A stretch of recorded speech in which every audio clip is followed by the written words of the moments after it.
गेल्या संपूर्ण वर्षभरात साखर कारखानदारांना साखरेला 3,800 ते 4,200 रुपये असा उच्चांकी दर मिळालाय। त्याचबरोबर बगॅस, मळी या उपपदार्थांना देखील चांगला दर मिळालाय। त्यामुळे साखर कारखाने मोठ्या प्रमाणात नफ्यात आहेत।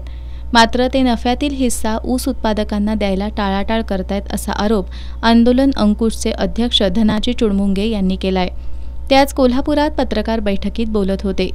यावेळी त्यांनी गत हंगामातील ऊसाला 3,500 रुपयांचा अंतिम दर मिळावा, येत्या गळीत हंगामात प्रतिटन 4,000 रुपये पहिला हप्ता मिळावा अशा मागण्या केल्यात। चुडमुंगे यांनी सन 2022-23च्या हंगामातील ऊसासाठी महामार्ग रोको आंदोलनानंतर निश्चित झालेला 50 आणि 100 रुपयांचा दुसरा हप्ता कारखान्यांनी दिलेला नाही।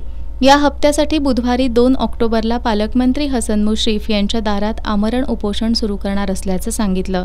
या पत्रकार बैठकीला दत्तात्रय जगदाळे, दीपक पाटील, बाळकृष्ण भोगावे, महेश जाधव, सोमनाथ तेली, प्रवीण माने, एकनाथ माने, धनंजय जगनाडे आदी उपस्थित होते।